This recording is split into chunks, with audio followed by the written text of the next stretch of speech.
right now because there's a lot to discuss, right, going into this one, because there's a volatility that will exist between these two, right? Nongshim was the first team to qualify. Afrika was on the edge, right, of the bottom of playoffs, but as you pointed out, they were super close. Here's where Nongshim was. They actually started to dominate towards the middle part of the season, and then they dropped down towards the end with a few uncharacteristic losses, one of them being to Afrika.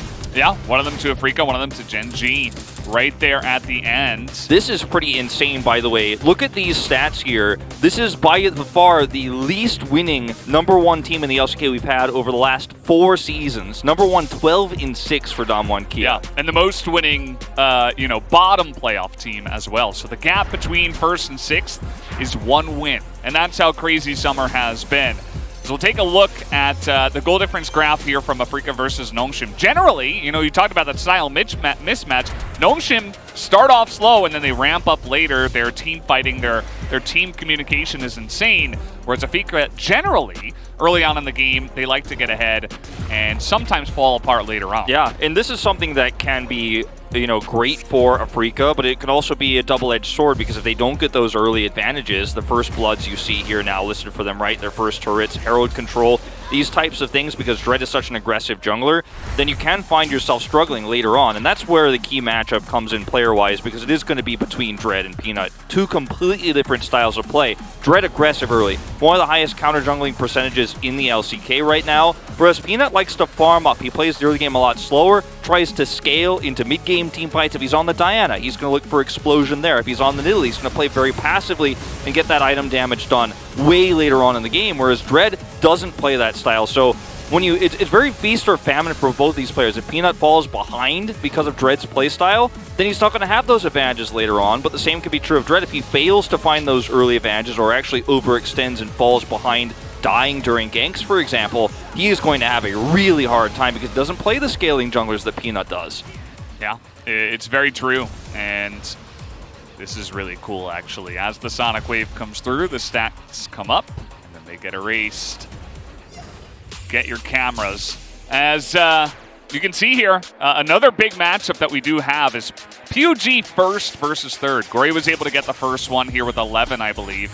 And, of course, Keen is the biggest MVP of Afrika, and he is kind of insane right now. He's really at the top of his form, I'd say. Yeah, we have 2 solo laners in this game who are extremely high form. I'm still, to this day, shocked at what the results ended up being, in fact, for Gori in terms of MVP vote. I put him at my #1. He did not end up getting MVP, even though he won top POG. It wasn't even on the first All-Pro vote, but the guy is insanely talented.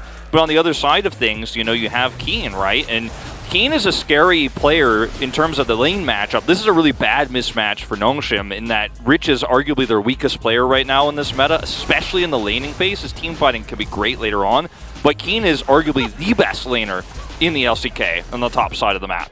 Yeah, I mean, on the top side of the map, maybe on all sides of the map, right? He is just that good, and there are some stats. I think that's what we did just see. Yeah. Let's take a look at everybody's predictions. When we got Subin and Jonas Strong in here as well. As you can see, a mostly Nongshim Red Force focused prediction. A lot of red.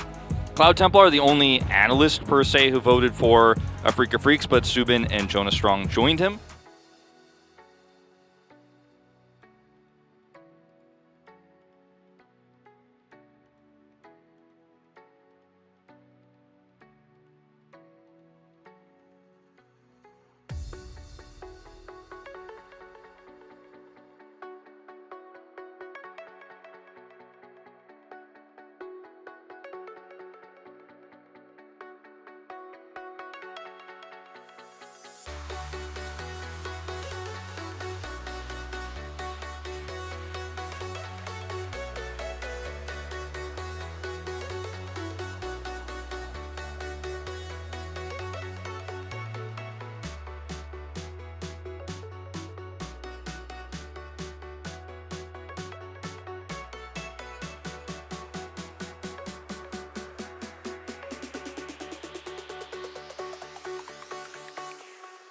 Jack it up.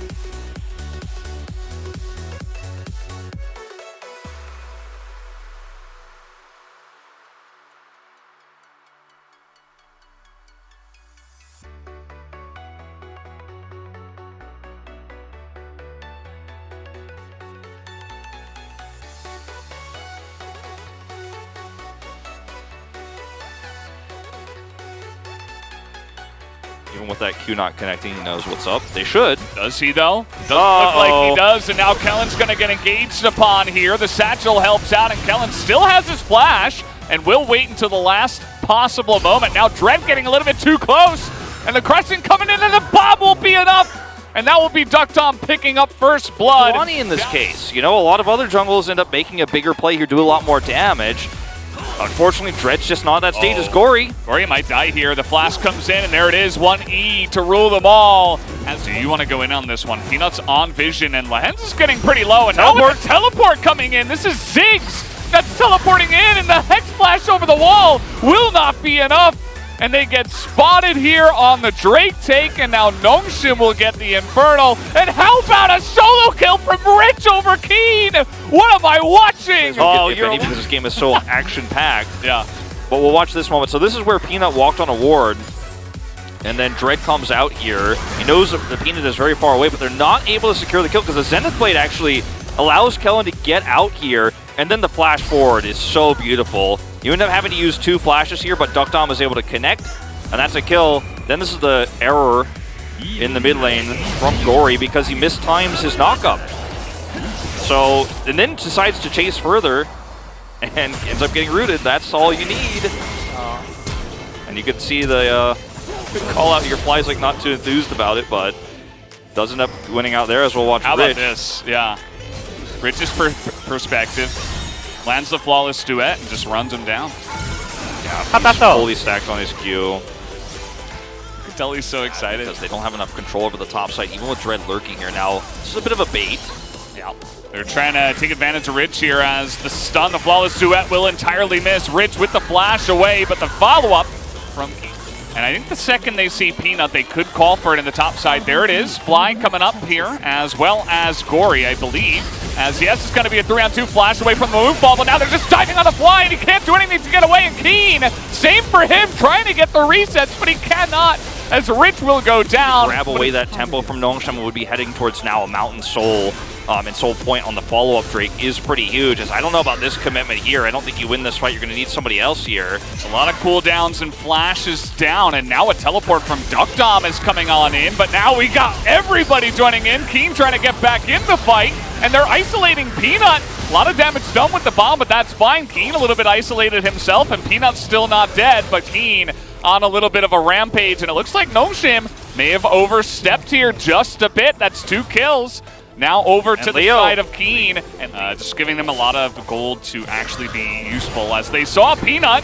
I mean, they saw him use his ability, right? So they call his bluff immediately. They say he's probably in here. Let me dash into this brush. You're giving a ton of extra gold over. Yeah, important distinction. Okay, we're going to look at this fight first. Yeah, 1 into 3, again, as I was saying. Kellen does use his stopwatch here, and you have the combo follow-up, but I don't think this was intended from the beginning, because as you could see, they don't even go down to half health. As once again, they saw Peanut go in, let's check the bush, and he just gets this knock up there instantly. And the important distinction, you know, I was mentioning like, oh, I mean, of course he was seen, but Peanut doesn't know there's a... He was pushing top, he lost his turret, so...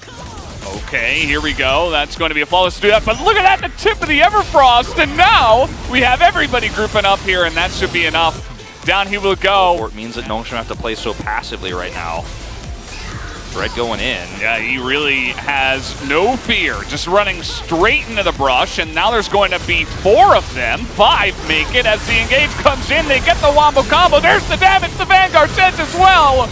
But still, it's 2 members of Nongshim that went down first. Fly survives, Dread is still alive, and now it's Viego's playground again. Rich, he's trying to make the play. Heartbreaker not going to do too much, but the CC is there once again, and they have it in spades. Meanwhile, Leo's mid alone again. Yeah, you can't rely on the wombo combo alone anymore. This is not that type of game. You don't have that insane lead. In fact, you're significantly behind.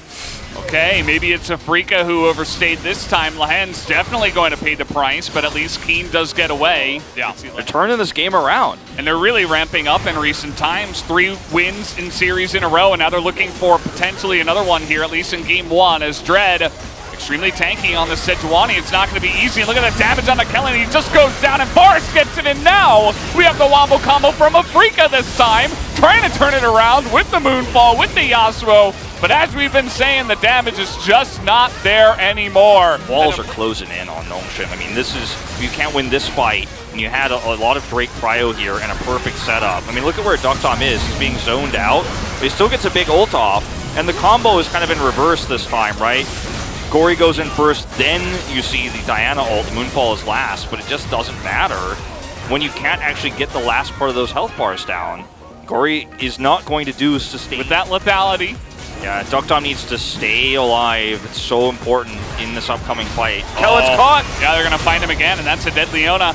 And that's one more tool that's gone, and it's 4v5 now, so Nongshim, they don't want any piece of this. They just are looking to push an inhibitor right now. They might even get more here. Yeah, they're just gonna go for the engage. It's Peanut. No flash for him, and he just gets heartbroken. As down he will go, and the Freak are looking for this. They're gonna take the inhibitor and back. You're just unable to set up the combo. You don't have vision. The observer showcased in this moment that they were blind. Like, you have to walk so far forward to get enough vision. Like, that's why the ult looks a little bit poor here. That's why Kellen is where he is. 다이아나 볼게, 다이아나 볼게. He's like, I'm looking for Diana. I'm looking for Diana. Boom, heart breaks in. That's a pick. That's an inhibitor. No vision whatsoever. Yeah. This ward is disabled, and that is a Baron buff. They do not want to take that risk, and so they'll just wait for this one. Complete no whip. Damage. Yeah. No vision here. Leona's got a better angle here. They're trying to burst down Leo, but they can't quite follow up. He just flashes away.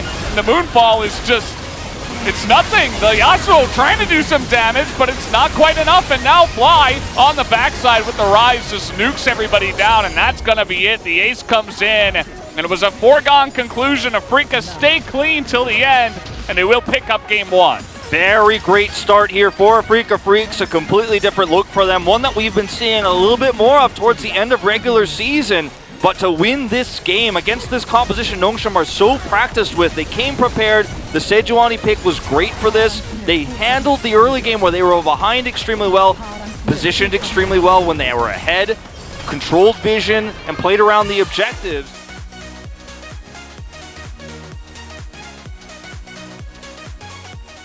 레오나 위치 안 보여, 레오나. 레오나 옆에.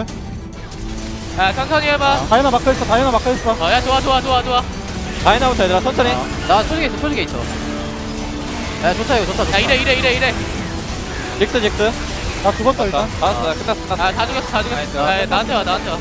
끝내라. 나한테 와.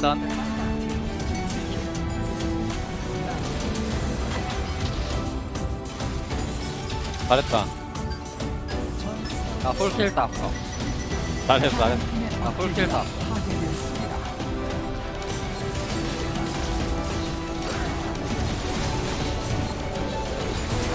다이나 혼냈네. GG요. 나가버리기.